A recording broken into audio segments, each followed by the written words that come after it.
The quarantine, the heat. Can it get any worse this summer? Well, maybe. Venture outside and you might get eaten up by mosquitoes. You think they actually like biting you more than somebody else? It turns out there's a bit of truth to that. Here's a chance to listen again to our conversation with Princeton scientist Lindy McBride, who studies mosquitoes. In the meantime, everyone here at After the Fact is working up a new season of episodes that we'll have coming your way soon.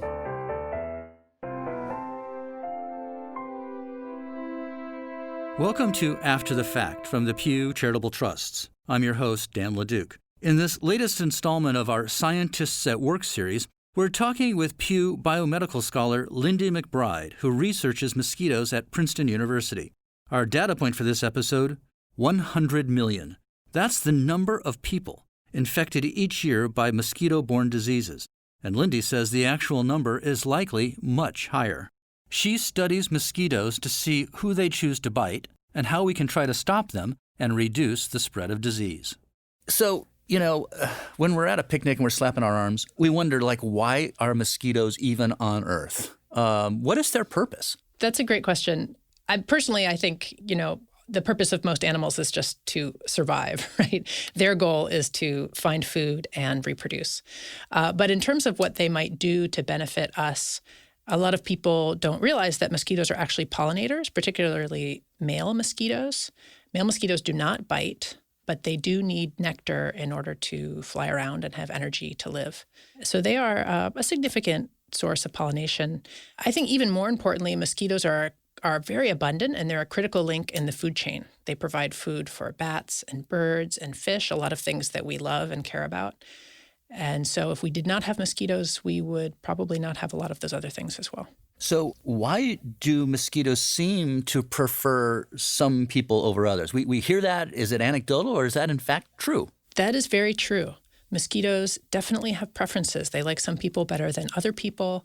However, when I tell people that I study mosquitoes, every single time the very first comment someone will make is that, I'm so much more attractive than my spouse or my friend, or I'm so much less attractive. Why do I always get bitten so much, or why do they love me? And interestingly, our perception of how attractive we are does not often reflect reality. Well, isn't that true in so many ways? That is true.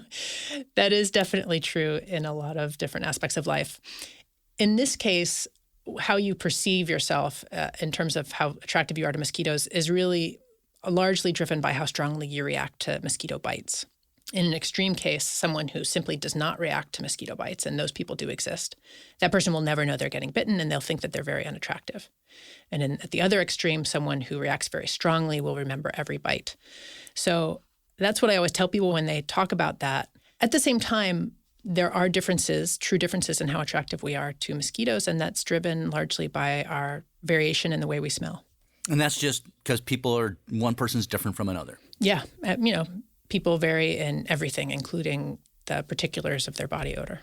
Mosquitoes are more than an annoyance. There's more than 100 million people a year who get diseases. I mean, some really nasty diseases from mosquito bites. How does that weigh on you as you do your research? Yeah, it is definitely there in our minds when we do this research. We care a lot about that, and we hope that our work can have an impact on mosquito-borne disease. It's true that in this country, mosquitoes are largely a nuisance in most places, something that we want to keep away from our Labor Day picnics and things like that. But in many parts of the world, it's a life or death situation. And mosquito-borne disease disproportionately affects the developing world, the tropics and subtropics. That's where these human-specialized mosquitoes live. There are over 3,000 species of mosquitoes worldwide, and only a handful truly specialize in biting humans, but it's that handful that are the most dangerous to us. So this includes a species called Anopheles gambiae. It's the African malaria mosquito, and it's been traditionally responsible for most malaria cases in Africa, although that's changing now. The other species, the one that we study in my lab, is called Aedes aegypti, and that's the yellow fever mosquito. But in addition to yellow fever, it also carries dengue fever, Zika, chikungunya. And those diseases, those are probably the mosquito-borne diseases that people have most heard about. These other mosquito-borne diseases that aren't as likely to kill you, like dengue, they infect hundreds of millions of people a year, and they lead to lost work, missed job opportunities, general agony and suffering. I've never had dengue myself, but apparently it's an experience one is unlikely to forget. So let's talk about how concerned we should be if we're out and about at a picnic and the mosquitoes are there and light on our arm, recognizing that the ones that like to bite us are the ones that are really, really can be bad for us.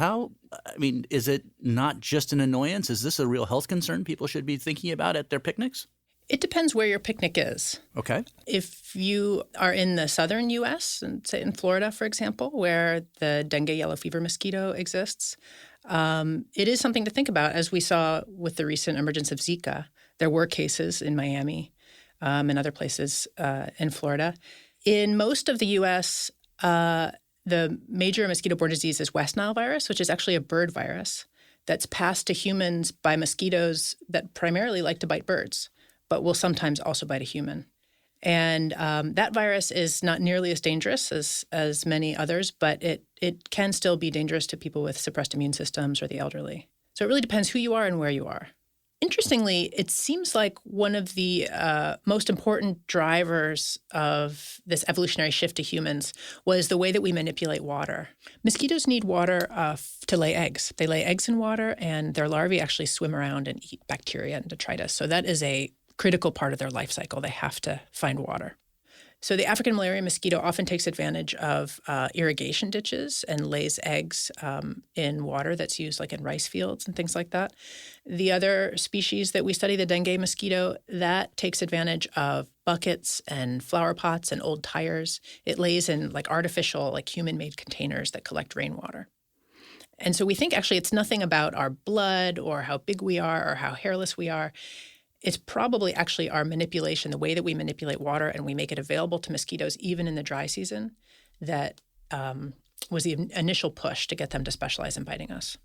So we sort of caused this at one point in history. In a way we did, yeah.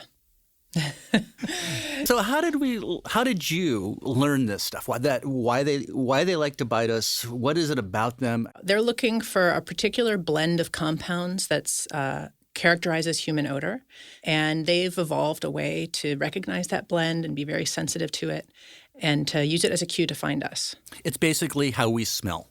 Yes. So, and let's make it clear for everybody listening. We're not talking about like, okay, you've been out exercising, you're perspiring. All of us need a shower at that point. We could have been walking out first thing in the morning, freshly showered, ready and groomed for the day, and they're still going to come after us. Absolutely. We do these experiments in the lab where we have 100 female mosquitoes in a box, and we blow human odor through the box. And the human odor is coming from someone's arm. They just stick their arm in this little tube, and the air blows over their arm, picks up their odor, and takes it to the mosquitoes. The mosquitoes can't actually reach the human to bite. They can just smell them. And I can, shower, walk to work, walk into our behavior room, put my arm in that thing, and 95 of 100 mosquitoes will fly towards my arm. Wow. So let's be clear, too. You get to be the lucky one who sticks your arm in there. I do. Also, my graduate students and postdocs. During these experiments, we don't get bit. Okay. We're just trying to isolate or study how the mosquitoes respond to our odor, not actually how they bite us. So, we talk about mosquito noses. How do they actually smell? How do they – so you're actually like studying mosquito brains. You must have an incredible microscope. Yeah, it's really fascinating. Mosquitoes smell things a lot like humans do. So they're volatile molecules in the air, and they end up on their antenna, and they have little hairs on their antenna that are hollow that house neurons that sense these odors, so that the odor diffuses into the hair and is recognized by a receptor in one of those neurons, then the neuron will fire and send a signal to the brain.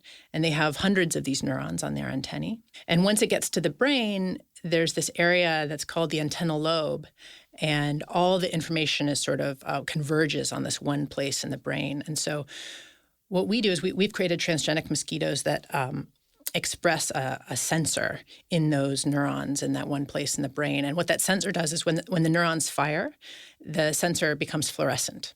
And so we can cut a little window in the head of a mosquito and put it under a big fancy microscope, and we could watch their brain as we're exposing them to different odors, and we can see these neurons light up. See, that's fascinating. I'm thinking about the size of a mosquito. So how do you do that? It is quite difficult. And It's been done for a long time in fruit flies, the model system. So how did you get started in all of this? Did you start with mosquitoes back when you were like an undergraduate going, well, I'm tired of being bitten and I want to know why? Or was there something else that happened? No, at first I was really interested in just evolution in general. And so the thing that we care about a lot with these mosquitoes is how they've evolved to do this. And I always just loved being outside and looking at animals and plants. And I wanted to be kind of in the wilderness, doing field work like a field biologist. So I started with birds, studying bird songs. And I always laugh about this with my partner because when we met, I was on my way to Africa to study bird songs for a year in Tanzania.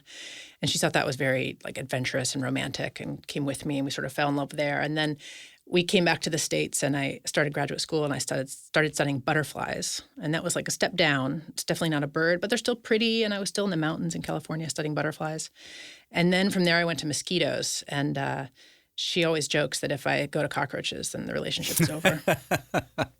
Yeah, I was going to say, this is not a good trend line for you.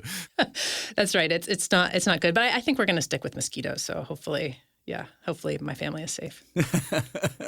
So what are some of the lessons that you look for? What are the lessons of evolution, and how has all of this changed? I think we can understand some fundamental principles about brain evolution by looking at simple things like mosquitoes. So how do the neurons in the neural circuit that detect odor, how did that change? Do we have new neurons being born? Do we have new connections being made? Or do you just have the same basic circuit with different sensitivities? Maybe the neurons are a little more sensitive or they're more likely to transmit a signal. I also think that by understanding exactly how these mosquitoes evolved to prefer humans and to love humans so much, that will tell us what they're looking for in our odor. And that could help us design repellents to prevent mosquitoes from biting us, which is particularly important, of course, if you live in a place where there's a lot of mosquito-borne disease. And also attractants so that we can pull mosquitoes into lethal traps. So when we talk about repellents, that's something I wanted to get to ask you about, because all of this gets back to odor. They have to be very specific, right? We can't just mask human odor with cologne or perfume. It's something more basic than that's going on that you're trying to get at. Yeah, it's very difficult, as most people will know from their own experience, to stop mosquitoes from smelling you.